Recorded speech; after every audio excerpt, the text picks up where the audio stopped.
Welcome to The Funnel. My name is John Shea, and I'm the president of Alignment Group. This is episode 175 of The Funnel, tips for hiring recent college grads for sales. Our agenda, we're going to talk about the trap, how to adjust your questions, can they make the case, and finally, making a smart hire. So let's start with the trap.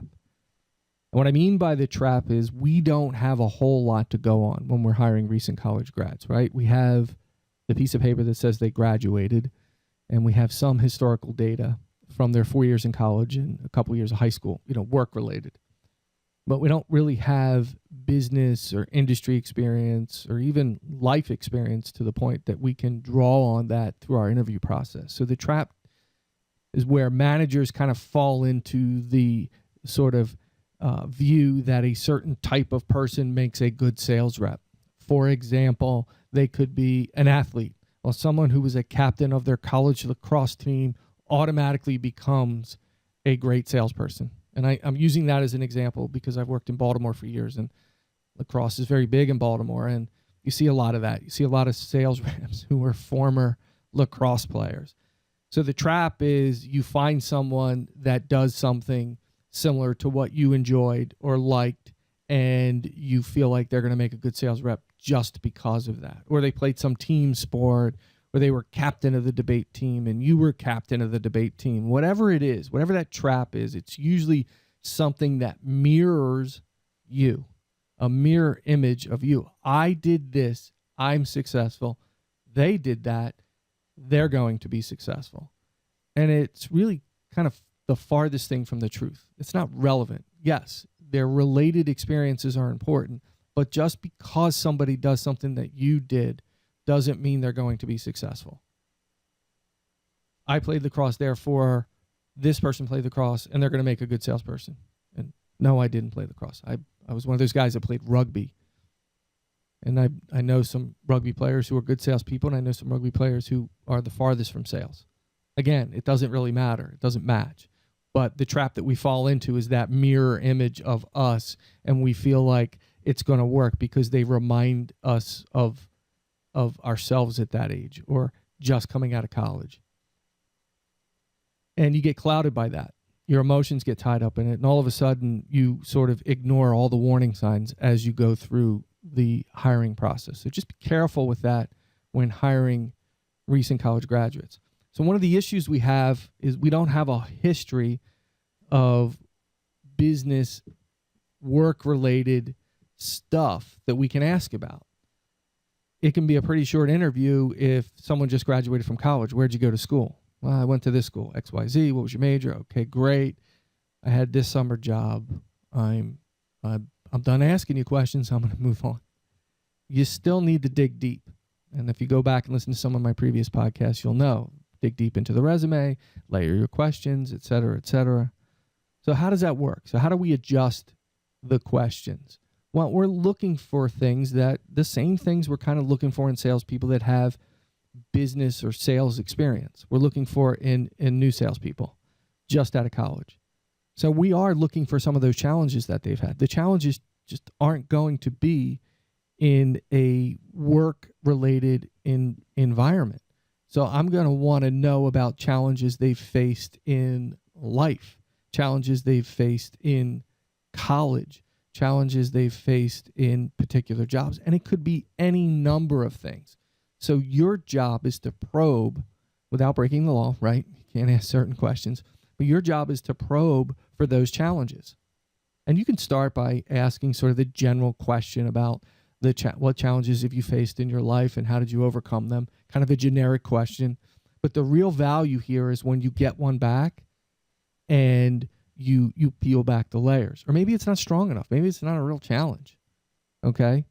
So I need something a little bit different. I need something that has sort of toughened you up a little bit. Maybe it's a difficult time in school. I don't know. Maybe you had a difficult time in school getting through the curriculum because of some issue.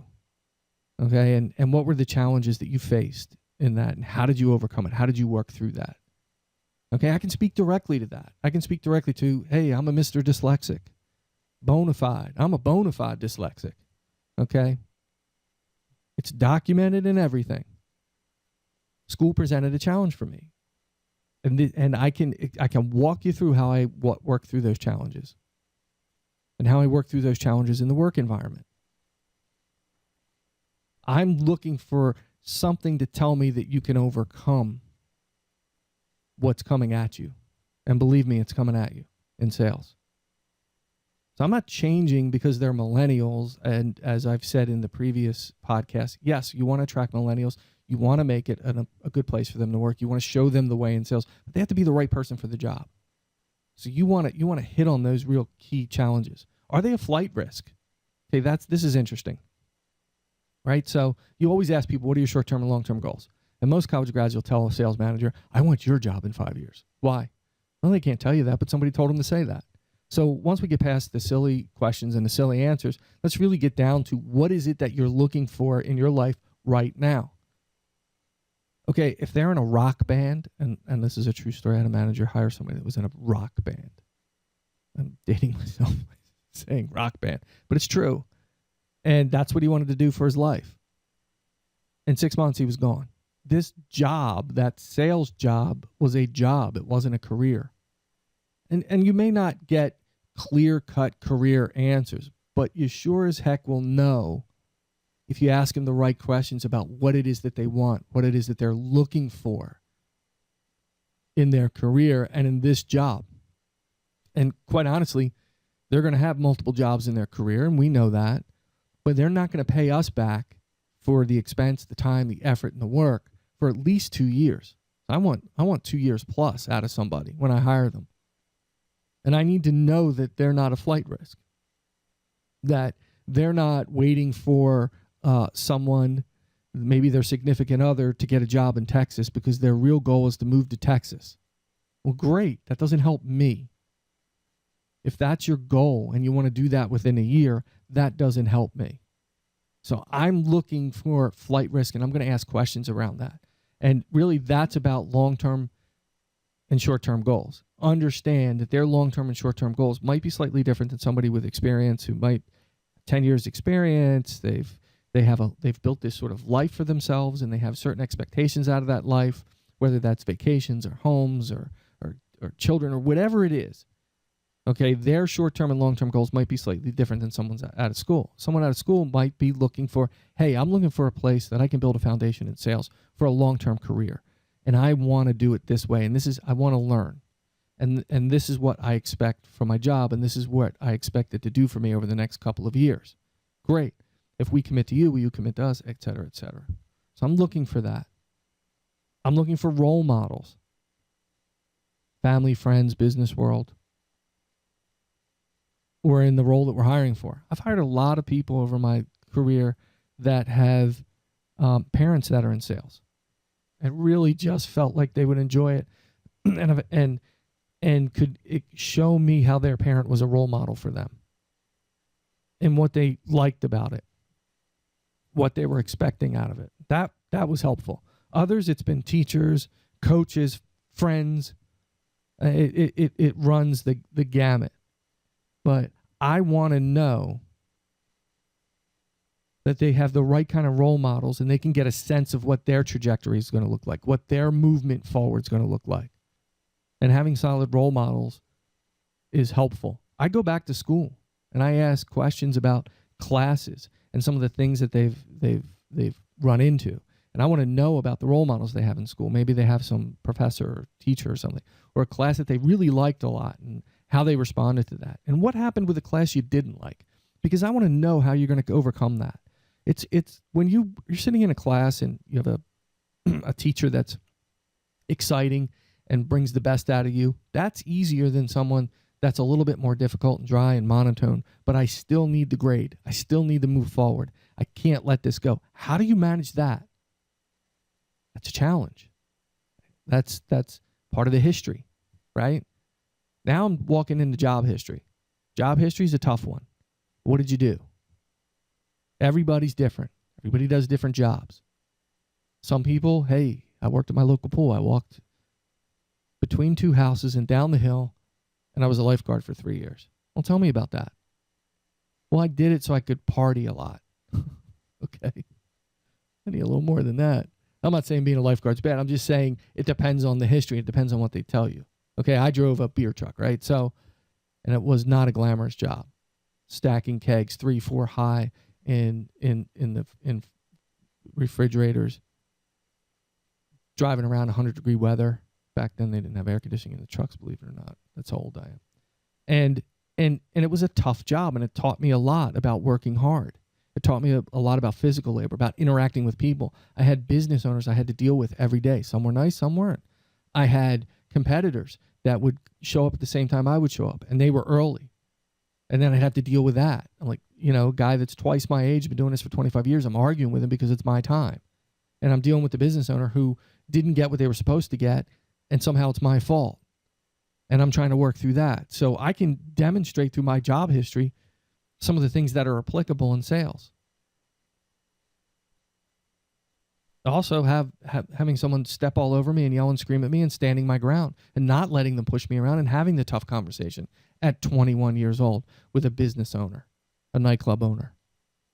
So I can demonstrate that. I don't care if you're a lifeguard. If you can demonstrate through your job history some of the things that I need in that work experience, that's fine. It's just not going to be the same as business. So you need to ask about those things. You need to layer the question. Don't just take for face value. Hey, I was a lifeguard. Well, tell me about that. Tell me about that job. Tell me some of the good parts, some of the bad parts, some of the risks. Did anything, dangerous happen? I want to know about it. Hey, I saved a kid's life. Et cetera, et cetera. I don't know. I'm just putting it out there. Okay. For those of you who are listening to episode 175, go to the Alignment Group podcast page, the funnel, find 175, and click on the image for the live coaching call. Answer a few questions. It'll send you to a link to schedule some time, and I'll do a live coaching call with you on your hiring process. Maybe I can help you. 30 minutes, just me and you walking through it. Yes, I would like to record it and use it as part of a podcast. But I think I can help you. I know I can help you through any hiring situation you have. Free. Just go to the funnel homepage and click on episode 175. Next, I want to know if they can make the case. I want to know that they can make the case to hire them. So here's what I'm looking for. Okay? I'm looking for clarity. Okay, what does that mean? What does clarity mean? I don't understand what John's talking about with clarity. I want to know that they can take something that's difficult and complex and simplify it. That's what customers need. Look, I'm buying a SaaS-based software. It's pretty heavy. It's pretty technical. I'm the executive making the decision. I need you to simplify this for me so I understand what you're talking about. Clarity. Can they take something complex and make it and simplify it in a way that I'm going to understand it? So let's talk about some of those things in your school that you did that were very difficult, and I want you to explain it to me like I'm a layperson. Make me understand this. I want to know what they can bring to the team. I'm going to ask those questions. Can they clearly express to me what they can bring to the team? Now you're going to say, well, I do that with every interviewee. Yes, it's a little bit different with a college grad because they have nothing. They don't have experience that maybe a junior rep could draw on, right? They don't have knowledge of other industries or other products or services that they could share with their colleagues. They're not somebody that a senior rep would take on a call because they needed some support. So what else could they bring to the team? What do they do for us? How can we integrate them into this group? I'm looking for that. I'm going to ask that question. What do you bring to the table? Tell me what you can do. Can they think on their feet? I'm going to throw a few curveballs at them. Yes, I'm going to do that in any interview process. But again, you're talking to a college grad, so you're not going to ask industry-related stuff because they have no idea. When you throw a curveball or two at them, see how they manage it. Because I need to know. I need to know that they can think on their feet. I need to know that when I throw something at them, they're going to be able to answer it. They're a little stressful. I can put them in a high stress situation and they're prepared. Next, can they recover from rejection? I want to know if they can recover from rejection. It's real easy to ask the question or to go through the assessment and look at that and say, yeah, they can. I'm going to ask some difficult questions. I'm going to put them in a position where I want to see how they bounce back. And do they bounce back quickly? It's not just recovery from rejection. It's how quickly you can recover from it. Tell me about a situation where you've faced this kind of pressure, or something like this has happened, and then listen for the response. When you faced this kind of rejection, what happened? What did you do? Give me another one. Give me another one. Maybe I might ask for 2 or 3.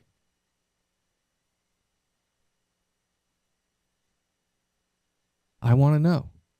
Now, on top of clarity, I want to know, can they boil it down? Some people are talkers. They talk way too much. They can't boil anything down. I'm really good at boiling things down. I can say that.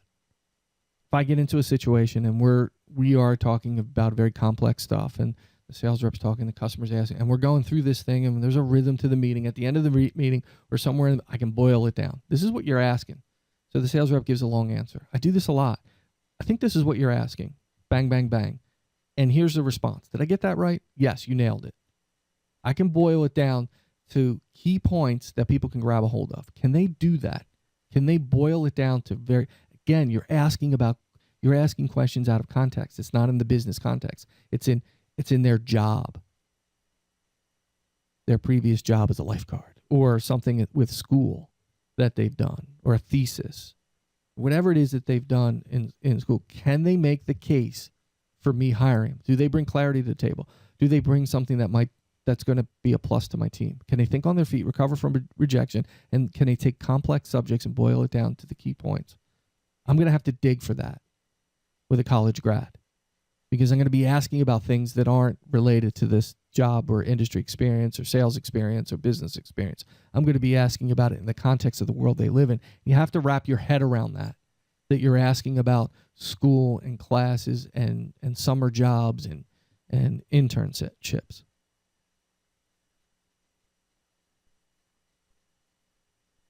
Finally, I want to talk about making a smart hire. So I'm going to put this out there, and you can sort of take away whatever you want from this. Am I really interested in GPA? Nope. I'm not. And I'm not interested in their major. You can be a history major and be a really good sales rep. I hired one. You can be an engineering major and be a really good sales rep. I hired one. It doesn't really matter. You have to have the right DNA. So I'm going to put them through the assessment. I'm going to understand the DNA. I'm going to put less weight on the skill sets because they don't have sales skill sets. As long as they have the talent or the raw DNA, strong DNA, the rest is history. Do they have the raw assets? The rest is history. But I'm not really concerned about a GPA because it's not relevant to selling. But you may differ with me on that, and that's fine. Maybe you look at a major. I'll go back to my first point. Just because you were a history major and a good sales rep, or a business major and a good sales rep, doesn't mean somebody else is going to be. So it's not relevant to me.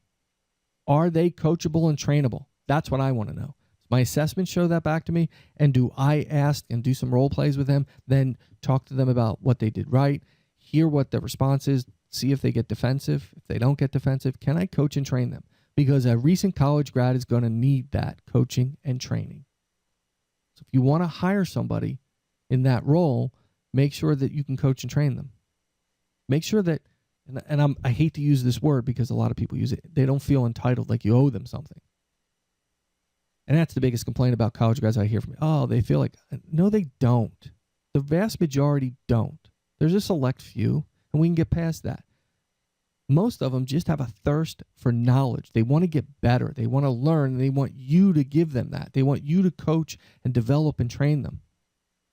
So I'm going to make one last point that's not part of this podcast, but I'm going to say it anyway.